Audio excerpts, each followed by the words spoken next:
ನಮಸ್ಕಾರ. ನನ್ನ ಹೆಸರು ತೇಜಸ್ ಕುಮಾರ್ ಅಂತ ಹೇಳಿ, ಶ್ರೀ ಕ್ಷೇತ್ರ ವನದುರ್ಗ ಪಾರ್ವತಿ ದೇವಸ್ಥಾನದ ಪ್ರಧಾನ ಅರ್ಚಕರು. ಹಾಗೆ ನಮ್ಮ ಗುರುಗಳಾದ ಕಕ್ಕಾಡು ಪುರುಷೋತ್ತಮ ನಂಬೂದ್ರಿ ಅವರು, ಇವರು ತಾಮರಸೇರಿ ಹತ್ರ ಇರ್ತಂಥ ಬಾಲಶೇರಿಯಿಂದ ಬಂದಿರ್ತಾರೆ. ಆಗ ಈ ಕ್ಷೇತ್ರದಲ್ಲಿ ತಾಯಿ ವನದುರ್ಗಿಯು ಪಾರ್ವತಿಯು ಒಂದೇ ಬಿಂಬದಲ್ಲಿ ಎರಡು ಭಾವದಲ್ಲಿದ್ದಾರೆ. ತಾಯಿ ವನದುರ್ಗಿಯು ಪ್ರಾತಃ ಕಾಲ ಪಾರ್ವತಿಯಾಗಿ ಸಂಧ್ಯಾಕಾಲ ವನದುರ್ಗಿಯಾಗಿದ್ದಾರೆ. ಆಗ ಪಾರ್ವತಿಯನ್ನು ಶಿಲೆಯಲ್ಲಿ ವನದುರ್ಗಿಯನ್ನು ದೀಪದಲ್ಲಿ ದರ್ಶಿಸುವಂತೆ ಈ ದೀಪ ಬೆಳಗಿಸುವಂತಹ ಒಂದು ಕಾರ್ಯಕ್ರಮವಿದ್ದು, ತಾಯಿ ನಾಳೆ ದೀಪದಲ್ಲಿ ವನದುರ್ಗಿಯನ್ನು ಪೂಜಿಸುವಂತಹ ಒಂದು ಸೌಭಾಗ್ಯ ಇರತಕ್ಕಂಥ ದಿನ ಆಗಿರ್ತಕ್ಕಂಥದ್ದು. ವನದುರ್ಗಿಯನ್ನು ದೀಪದಲ್ಲಿ ದರ್ಶನ ಮಾಡಿ ತಾಯಿ ದೀಪದಲ್ಲಿ ಪ್ರಾರ್ಥನೆ ಮಾಡುವುದರಿಂದ ನಮ್ಮೆಲ್ಲರ ಒಂದು ಇಷ್ಟ ಕಷ್ಟಗಳೆಲ್ಲ, ನಮ್ಮಲ್ಲಿರ್ತಕ್ಕಂಥ ಎಲ್ಲ ಕಷ್ಟಗಳು ದೂರ ಆಗಿ ನಮಗೆ ಸುಖವನ್ನು ಕೊಡುವಂಥವಳಾಗ್ತಾಳೆ ತಾಯಿ ವನದುರ್ಗಿ ಅಂತ ಹೇಳಿ ನಾಳೆ ದೀಪ ಬೆಳಗಿಸುವಂಥ ಒಂದು ಕಾರ್ಯಕ್ರಮ. ಮತ್ತು ನಾಳೆ ದೇವಿಗೆ ಬ್ರಹ್ಮಕಲಶವು ಕೂಡಿ ಉಂಟು, ಚಂಡಿಕಾ ಹೋಮ ಕೂಡಿ ಉಂಟು. ಆಗ ಕ್ಷೇತ್ರದಲ್ಲಿ ವಿಶೇಷವಾದಂತಹ ಪೂಜಾ ಕ್ರಮ ನಡೆಯುತ್ತಾ ಇದೆ. ನಾಳೆ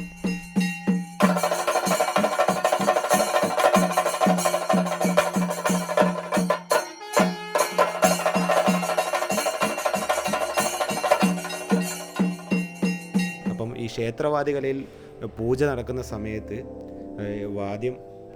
വാദ്യരൂപത്തിലാണ് ഈ ചെണ്ട അവതരിപ്പിക്കുന്നത്. ഇതിപ്പോൾ മെയിനായിട്ട് നമ്മൾ യൂസ് ചെയ്യുന്നത് പറഞ്ഞാൽ ഇടന്തല, വലന്തല, താളം, കൊമ്പ്, കുഴൽ പൂജയ്ക്ക് ഉപയോഗിക്കുന്നതാണ്. അത് അമ്പലത്തിൻ്റെ ഉള്ളിൽ പൂജ കൊട്ടുന്ന സമയത്താണ്.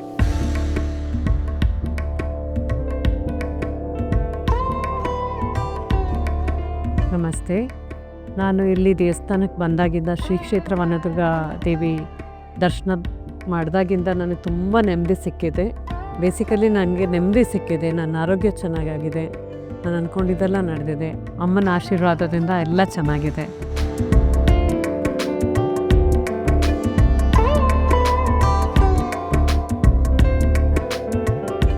Namaste.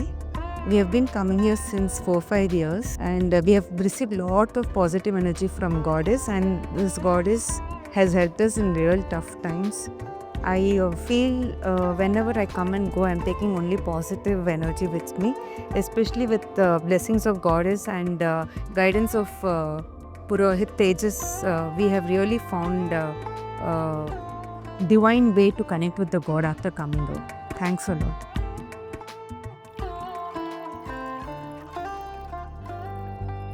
ನಮ್ಮಮ್ಮ ಸತ್ವಂತೆ, ಅವಳ ಶಕ್ತಿಗೆ ಚೆಂದಾಗೆ ಬಂದವರು ಚೆಂದಾಗೆ ಊರ್ಜಿತ ಆಗಬೇಕು, ಅವ್ರು ಮುಂದರಿಬೇಕು, ಅವ್ರು ಹೆಚ್ಚಾಗಿ ಅವಳು ಕೊಡಬೇಕು.